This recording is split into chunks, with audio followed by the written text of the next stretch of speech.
Chapter 1. News of the engagement. My mother never came to meet me at Bursley Station when I arrived in the 5 Towns from London. She always had other things to do. She was getting ready for me, so I always walked alone up Trafalgar Road, between the factories and past the football field. And so tonight I had time to think. I had some very important news for my mother, and I didn't know how to tell her. I wrote to my mother every week to tell her what I was doing. She knew the names of all my friends. I often wrote about Agnes and her family. But it's difficult to write in a letter, "I think Agnes likes me. I'm in love with her. I'm sure she likes me. I think she loves me. I'm going to ask her to marry me." You can't do that.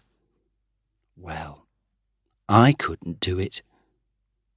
And on the 20th of December, I asked Agnes to marry me, and Agnes said yes. But my mother didn't know anything about it, and now, on the 22nd of December, I was coming to spend Christmas with my mother. My mother was a widow. I was her only son, and now I was engaged, and she didn't know.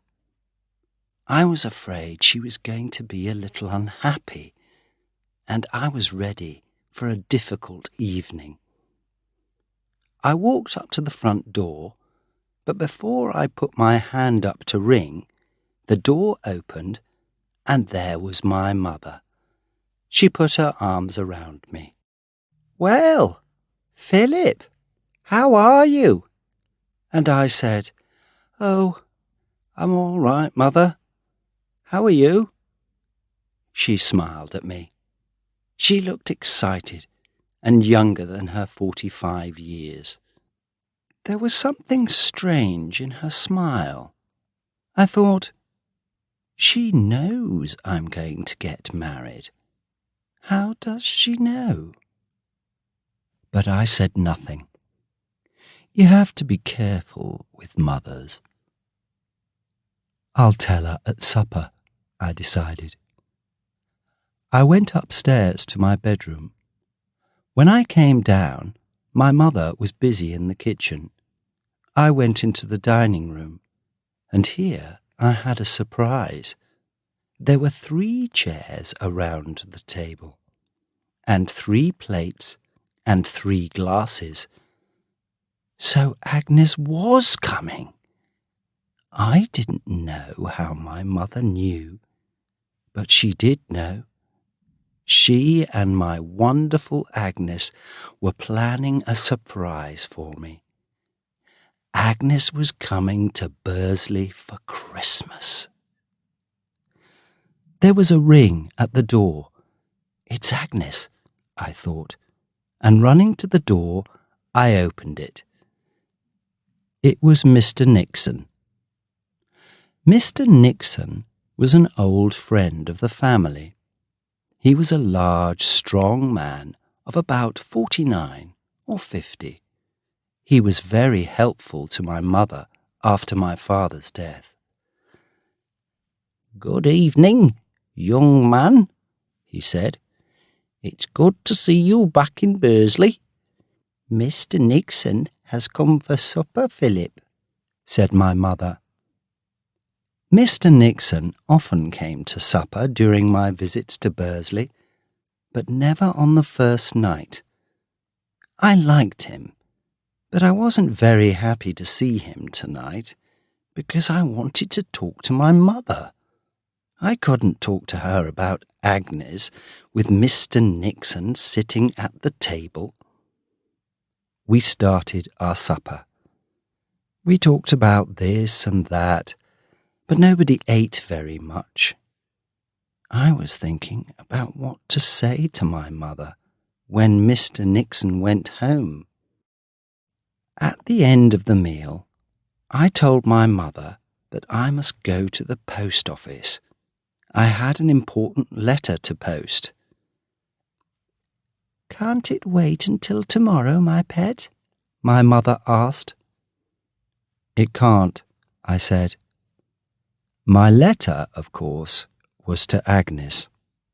A letter to Agnes could not wait until tomorrow. I walked over to the dining room door. "A letter? To a lady?" asked Mr. Nixon, laughing. "Yes," I replied. I walked to the post office and posted my letter. When I got back home, I was sorry to see that Mr. Nixon was still there. He was alone in the sitting room, smoking. "Where's Mother?" I asked. "She's just gone out of the room," he said. "Come and sit down. Have a cigarette. I'd like to talk to you, Philip." I took a cigarette and sat down. I hoped the talk was not going to be a long one. "Well, my boy," he said, "would you like me as a stepfather?" For a second, I could not move or speak. "What?" I said. "You mean you and my mother?" "Yes, my boy, I do. I asked her yesterday, and she said yes. I've wanted to ask her for a long time. I think she knew that." "Did she tell you in her letters?" "No. It's difficult to write in a letter, of course. She couldn't really write, 'My dear Philip, an old friend, Mr. Nixon, is falling in love with me, and I think I'm falling in love with him. I think he'll ask me to marry him soon.' I don't think your mother could write that, could she?" I laughed. "Shake hands," I said. "This is wonderful news." After a moment, my mother came in, a little red in the face. "The boy's very happy, Sarah," said Mr. Nixon. I said nothing about my own plans that evening. It was something new to me that my mother could fall in love, and that a man could fall in love with her. It was something new to me that she was lonely in our old house, and that perhaps she wanted a new life. Perhaps, like all sons, I thought only about myself and my life. So I decided to say nothing about my news, and that evening my mother came first for me. I could tell her about Agnes tomorrow. We live and learn.